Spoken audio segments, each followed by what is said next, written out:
रामायण कथा भाग 16 श्रीमद् गोस्वामी तुलसीदास जी द्वारा लिखित श्री रामचरितमानस।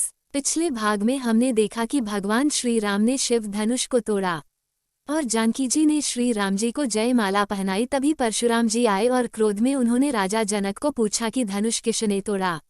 परशुराम का ये रूप देखकर सभी के हृदय में बड़ा भय था। सीता जी की मां मन में विलाप कर रही है कि विधाता ने बनी बनाई बात बिगाड़ दी।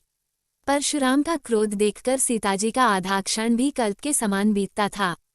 तब श्री राम जी सब लोगों को डरा हुआ देखकर और सीताजी का डर जानकर बड़ी ही विनम्रता से हाथ जोड़कर परशुराम जी से कहा, हे नाथ, शिवजी के धनुष को तोड़ने वाला आपका कोई एक दास ही होगा। उसके लिए क्या आज्ञा है, आप मुझसे कहिए।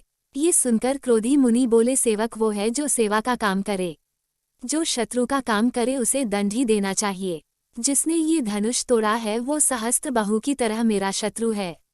जहाँ भी वो अपराधी खड़ा है वो इन सब से अलग हो जाए, वरना हम सबका वध कर देंगे। मुनि के वचन सुनकर लक्ष्मण मुस्कुराए और परशुराम जी का अपमान करते हुए बोले, एक धनुष टूटने पर इतना क्रोध? हमने तो बचपन में कितनी धनुया तोड़ डाली, हमने तो कभी क्रोध नहीं किया। ये सुनकर परशुराम जी कुपित होकर बोले, अरे राजपुत, होश में रह के बात कर। सारे संसार में प्रसिद्ध शिवजी का धनुष तुझे बच्चों के खेलने की धनु ही के समान लगता है।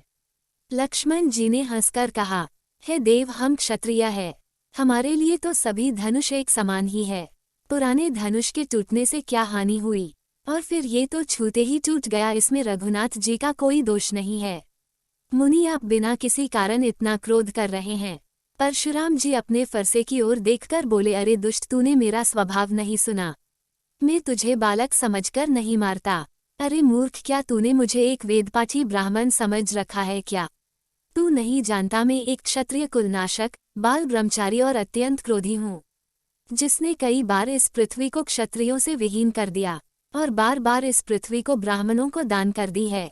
इस फरसे से मैंने सहस्त्र बाहु की भुजाओं को काटा है।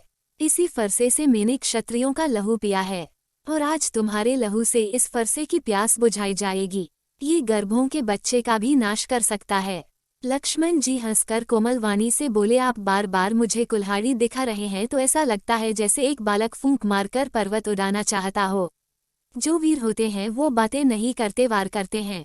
ब्राह्मण समझकर मैं क्रोध नहीं करता, क्योंकि इन्हें मारने से पाप लगता है।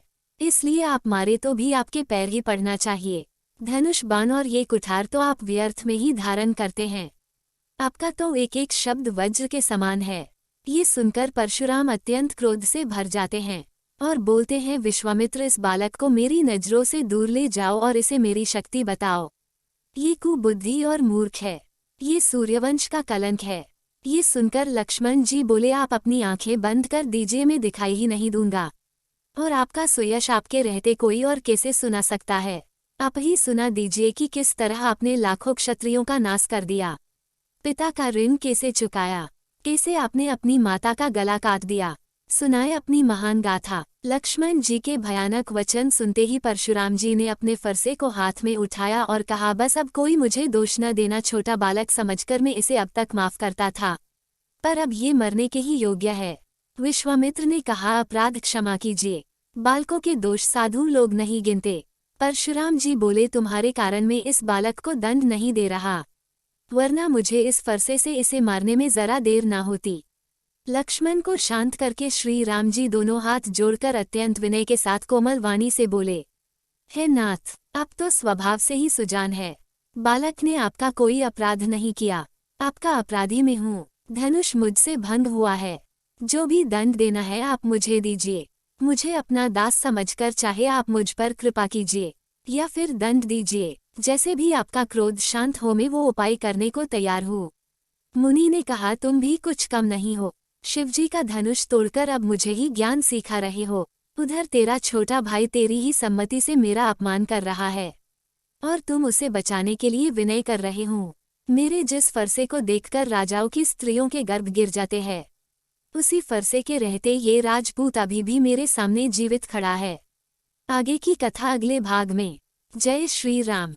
दोस्तों, हमने भगवान श्री राम की लीलाओं को सरल भाषा में समझाने की एक तुच्छ कोशिश की है। आपको हमारी कोशिश अच्छी लगी हो तो वीडियो को लाइक कीजिए और चैनल को सब्सक्राइब कीजिए। कमेंट में जय श्री राम लिखिए।